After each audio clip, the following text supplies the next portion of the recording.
Hey guys, how's it going? It's the Anime Over Analyst here, and today I wanted to talk about the latest episode of The Promised Neverland. It's another one of those times where I just talk off the top of my head, like a bunch of my videos.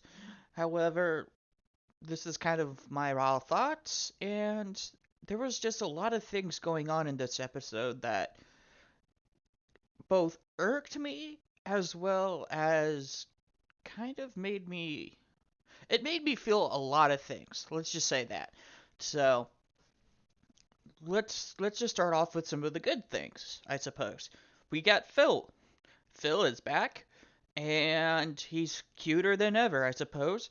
He, the scene where he reunites with Emma is super emotional for me. Like literally, they developed that perfectly. How like Phil turns around and he sees Emma, or like even leading up to that, where he gets that note um, saying, "Hey, just play tag." Like that was a really nice reference. The whole play tag reference, I liked that. That was really incredibly nice. Um, we got Isabella again. Isabella, like I pretty much predicted, was a good guy after all. She turns on Peter Ratley and, you know, kind of, kind of like aims at him. she and her giant squad of mothers. There was a lot of mothers in this episode. Yeah, that's actually something that, well, I'll talk about that. I'm just kind of going with good things. I like the, connection that Emma and Mama had, Isabella. So that was a really nice in this episode. The music in this episode, like always, is phenomenal. I love the music in this anime, even the second half. It's so good. Um, Literally, that's one of the best parts of this season is just the music. I love the intro. I love the outro, the opening ending, and I love the soundtrack. It's so good. And that's about it for all the positive stuff. I know some of that was a bit on the edge. Um, yeah. Some negative stuff. The kids managed to get to the farm via air balloon. That was sorry. Like via hot air balloon. And not just one. Okay, I might have been okay with one. No, they made an entire fleet. Is it a fleet with a massive number of air balloons? I don't know. It was a stupidly large amount that they were able to make in a montage because Promise Neverland loves its montages this season. And yeah, it just totally didn't go the direction that I was kind of expecting. Like, just why? Um, Second thing, there's a well that they were able to hide in or something. Like, it seemed like the kids knew about this well, and the well led into the base. But it's like, couldn't they have accessed that well before they escaped? Like, it just kind of seemed oddly there. There was no hint at it whatsoever in the first season. Being like, yeah, it wasn't filled with water at all. So it's like, what's the point of this well? There's no point whatsoever. Like, I can understand if it's a place to store stuff. Like, I can understand that. And even Lonnie was like, "Hey, we found canned food that we couldn't bring." Like, okay, that's cool. But like some of that was just why was there a well that leads to the center? It just it literally like they set up the farm to be like the only way to access it is through the front gate. That's how they set up the farm in season 1. And that's kind of how I was expecting, was that they find some way to slip in through that front gate. Or I suppose they could have gone over the walls, but that would have seemed like a stupid idea because there were demons on top of those walls, which would make sense. Um, and they had the whole like plot twist that Vincent was a double agent. He was calling and whatnot. I mean, yeah, I guess that kind of got me fooled, but I was kind of just like, I don't care. Um, like, yeah, I can. Here's the thing: is that everyone seems like a dumbass in this season. Like, literally, even Peter, who was supposed to be like the evil mastermind, bad guy for the sake of being bad, he completely gets fooled by this. Like, he doesn't even question the fact that, uh, Vincent could be betraying. He was just like, oh, he's just a defect. I don't care about him. Norman, on the other hand, I got my eyes set on Norman. And I'm like, really? Really? Like, you're so narrow sighted that you can't be like, oh, what if Norman's behind the scenes pulling the strings? Like, everyone's a freaking dumbass in this season. Like, I'm trying to think of one intelligent move that they did in this episode. Okay, the intelligent move was the tag. That was cool. I liked that. I liked that a lot. And that would make sense. All the kids, they don't know what's going on, except for Phil. So just being like, tag. Granted, they were like, it's whoever is it. Whereas, I think if I had written the dialogue a little bit different, I would have said, like, mama's it. Referring to any of the mothers. Because in that case, it would have been like the kids could just like run away from the mothers. That's kind of the point. Well, I guess while I'm on the topic of mothers, there was a lot of mothers in this episode, and that doesn't quite make sense to me. So, Grace Field has like four. No, I believe it's five fields, with the third one being destroyed. Because that was, that's what Isabella's house was. There does not need to be 30 to 50 mothers. Like that doesn't make sense to me. It just seemed like they were going for an effect. And I guess this is a little nitpicky, but I'm just sitting there like you're kind of destroying your own world building. Like it doesn't make sense. It feels like the anime is really trying to go more for effect at this point. It's kind of giving up on the story, it feels like, and is just trying to go for shock factor. Like that's kind of what I felt in this episode was shock factor after shock factor after shock factor. And the first season did it really well by slowing the pacing down of the episodes and including the shock factor into it with like for example Sister Crone showing up. Like it was kind of like a small detail, but it threw a wrench in everybody's plans. You know, something like that where in one hand, I understand that they don't want episodes where everybody's just standing around talking and thinking like they have been, like all the other episodes, and even like this episode. But on the other hand, it's it's almost like just exposition, exposition, exposition, exposition. Okay, we're talking, talking, talking, planning, planning, and then they're not slowing it down. You know, honestly, this episode here, I could envision being split up into two. The first half, purely the infiltration. Do an entire episode just dedicated to the infiltration. Do an episode dedicated to the planning.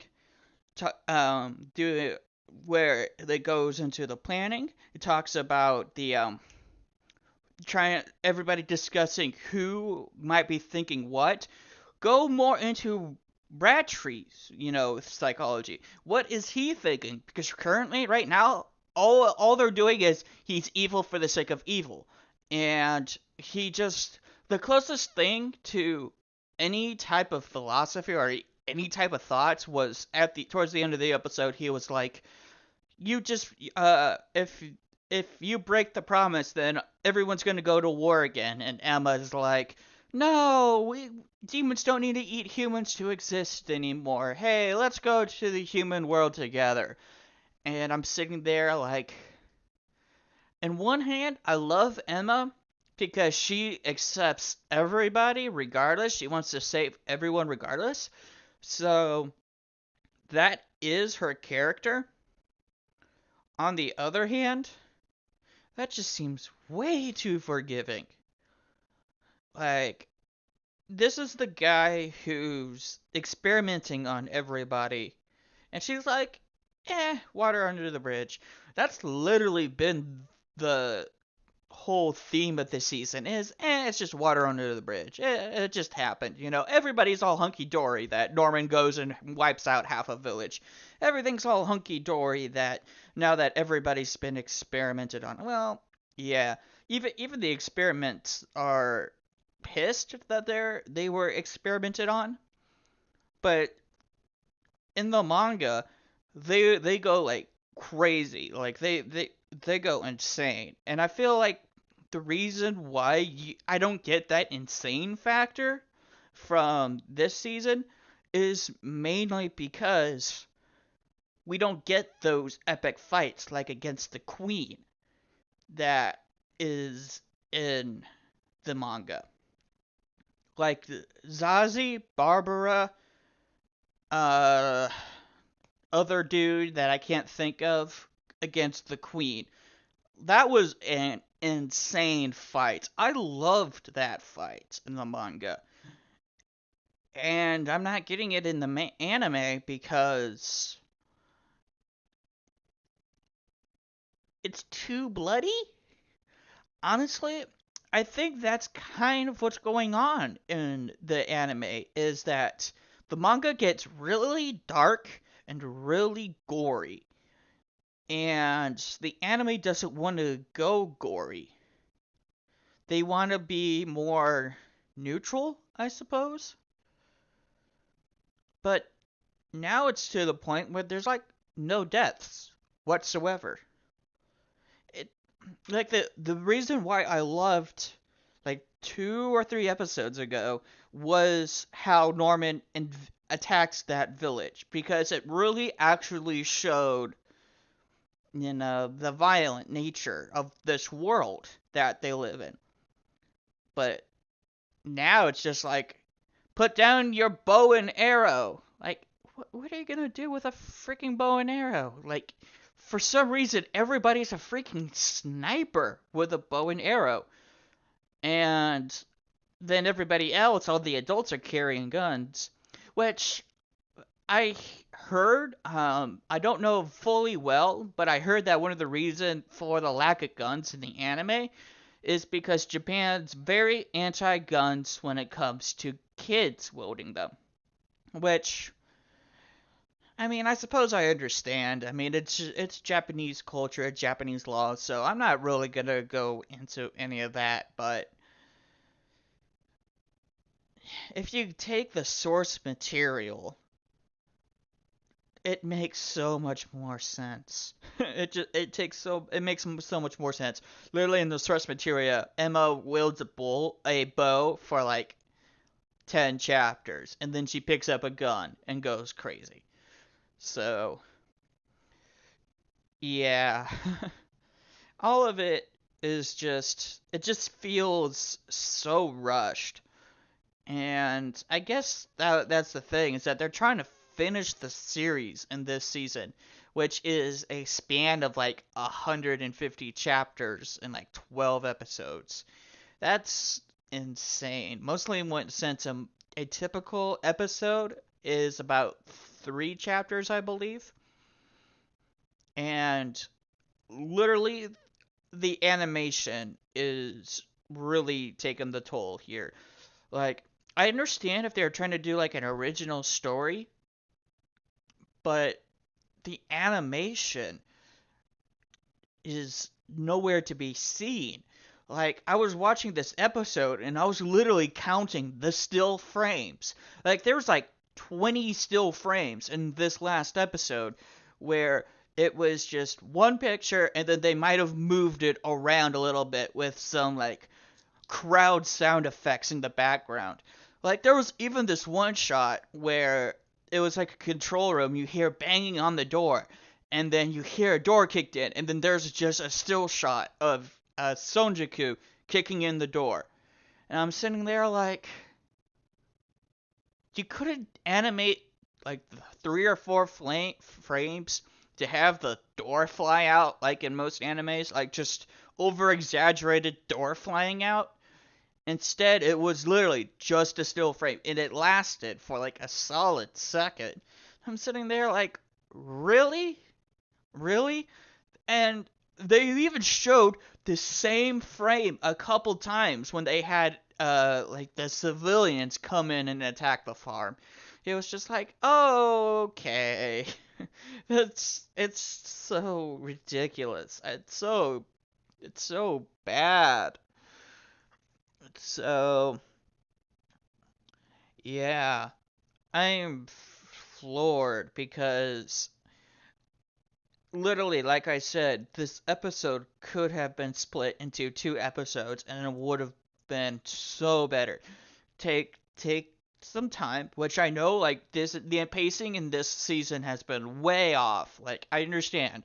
You're probably sitting there, it's like, why are you wanting to take more time? That's literally what they did this entire season. The problem with this anime is that they go through a huge amount of events all at once, and then they go through a whole set of no events. I guess what I'm just trying to say is that the pacing could have been picked up so much better.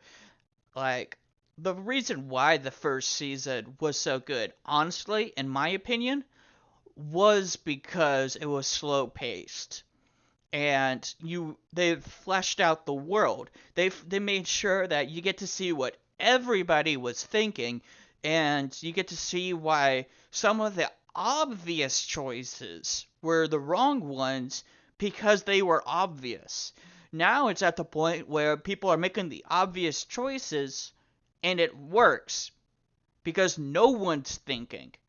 And that is so annoying.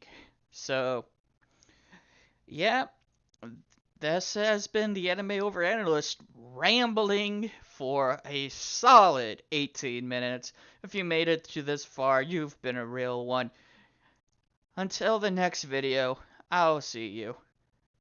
Peace.